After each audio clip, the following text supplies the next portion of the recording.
They called it the Ragged Ridge, a wild, unkempt swell of earth behind my house, a sanctuary of tangled roots and whispering leaves. To me, it was sacred, a living testament to my childhood, where I'd chased fireflies through thorned vines and learned the slow march of turtles under the watchful spiral of red-shouldered hawks.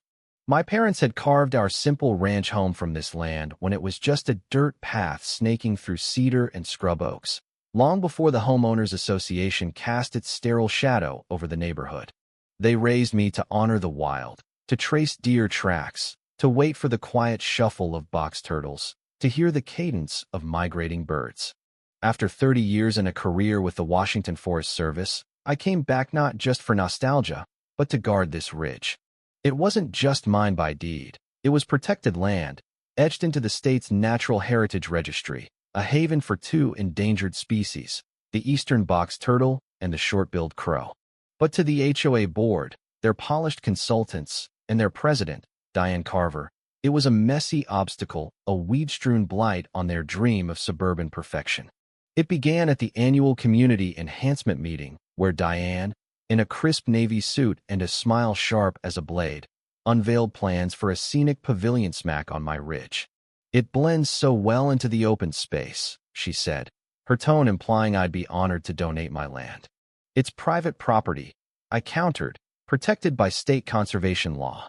Her smile held, but her eyes flashed irritation. "The turtles don't see fences, Diane."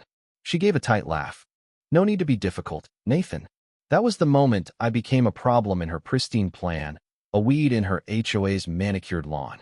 I'd seen her kind before in my enforcement days, people who pave first and plead ignorance later. The next few months were a silent assault, and sign notes slid under my door, pinned to my gate. My overgrown ridge was a fire risk, a pest haven, a violation of community aesthetics. I scoffed, then confirmed with the county land office. My parcel was grandfathered, private, and biologically restricted. The eastern box turtle's federal listing was ironclad, backed by a 2009 survey I'd co-authored. No violations, no permits needed. Still, unease gnawed at me. I walked the ridge daily, camera slung over my shoulder, logging GPS coordinates of turtle burrows and crow nests, setting up trail cams. I built folders, physical and digital, stuffed with photos, species logs, and reports. It was a quiet war, waged with evidence, not fists. I underestimated Diane's nerve. One spring morning at 6:15 a.m., the roar of machinery ripped me from sleep. I stumbled out, barefoot in flannel, heart hammering, to find a bulldozer tearing through my ridge like it was paper. Saplings crumpled, brush flattened, and there, half buried in churned soil, gleamed the shattered shell of a turtle. I didn't scream. I raised my camera. Click, click, click. The driver, in a neon vest, shrugged at my shouts. "This is private land."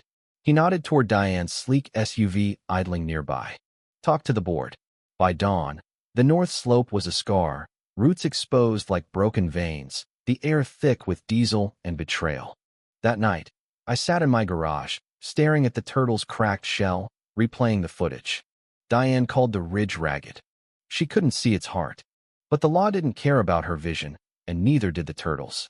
At 9 a.m., I stormed the HOA office, a faux colonial showroom with perfect flower beds. The receptionist flinched. "Where's Diane?" I demanded. She was in a conference room, surrounded by board members and blueprints, her lipstick as bold as her agenda. "You bulldozed my land," I said. She tilted her head, voice smooth as venom. "Nathan, there's some confusion about your property line. It might be part of the community easement." "There's no confusion," I snapped. "My deeds registered, my boundaries GPS mapped." She shrugged. "We consulted a fire marshal. It was a safety issue." I leaned closer. "You killed endangered species. You destroyed protected habitat." Her smile didn't waver, but her eyes turned to ice. "File a grievance if you want," she said. "Our lawyers are prepared." I didn't waste breath. For 48 hours, I gathered evidence. Photos of crushed nests, uprooted shrubs, the turtle's shell. I dug up my 2009 turtle study, field journals, a decade of GPS data. I called Rachel Weiss, a U.S. Fish and Wildlife Service biologist. "They bulldozed protected habitat," I told her.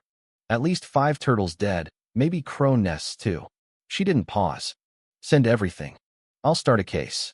I contacted the State Natural Resources Department and an environmental lawyer. I let the HOA dig deeper, burying themselves.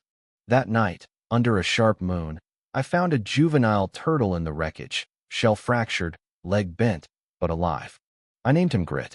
By Monday, the feds arrived: 3 biologists, 2 fish and wildlife agents, a state officer, and a photographer I'd tipped off. Diane stepped out of her office, face blanching at the sight of black Suburbans. Rachel handed her a clipboard. This site's under investigation for Endangered Species Act violations. Stop all work. Diane stammered. This isn't federal land. Rachel's voice was cold. It's protected habitat, and you authorized its destruction. The machines fell silent, the air heavy with the weight of consequences. The backlash was swift. The local paper screamed, "Endangered species massacred in HOA fiasco." Neighbors split, some horrified, others defending Diane's community improvement. An open letter on Nextdoor demanded her resignation and an HOA audit. Diane's email blast was a dodge, blaming falsehoods and personal grudges. Then came her lawyer's cease and desist, accusing me of slander.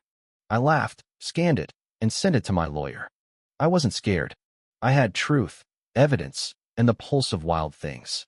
I wrote letters on paper, typed on my father's old typewriter. To the Attorney General, I outlined the timeline, violations, and falsified boundaries, citing the Endangered Species Act. To the county, I exposed zoning fraud, backed by my deed and surveys. To the press, I sent photos: Grit's cracked shell, a crushed crow's nest, a hatchling I named Spirit. I gave Diane 7 days to respond in humility or face court. The headline hit like thunder: HOA's illegal land grab ravages wildlife. Diane resigned that night, her email a single line: I stepped down effective immediately. The courtroom was cold, sterile, but I carried the ridge with its dirt on my boots, its story in my files. The state sued the HOA for environmental violations. I sued for trespass and endangerment. My lawyer, Claire Novak, a former prosecutor, showed Grit's photo, Spirit's fragile shell glowing on the screen. The courtroom gasped. Diane's attorneys claimed ambiguity, no intent. Claire cut through. They never asked. The judge's ruling was a sledgehammer. The HOA was liable, ordered to pay $215,000 for restoration, fund a 5-year recovery plan, and place the ridge under a permanent conservation easement. Diane was gone.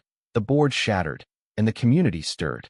The ridge became Resilience Ridge Sanctuary, etched into the State Conservation Registry. I replanted grasses, saplings, milkweed. University students built an observation deck. School kids painted turtle signs. Neighbors, once indifferent, now walked softly, asking about habitats. One evening, Diane's nephew, Ethan, appeared. She said, "You were obsessed," he admitted. "But this place, it's alive." I handed him a spade. "Thistle needs pulling." He dug without a word. In spring, I released Grit and Spirit into the re-wilded zone, their shells flashing as they slipped into the ferns. The ridge sang, frogs croaked, crows nested, a descendant of a lost turtle burrowed on. A boy sent a crayon drawing, a turtle on a hill, captioned, "Thank you for saving the silence." I taped it above my sink. The ridge didn't need me to fight anymore. It had its voice, and people heard it. They called it just a ridge once. Now, they walk slower, listen closer, and feel the quiet pulse of a world that fights back, not with rage, but with roots, with return, with a resilience that buries every bulldozer.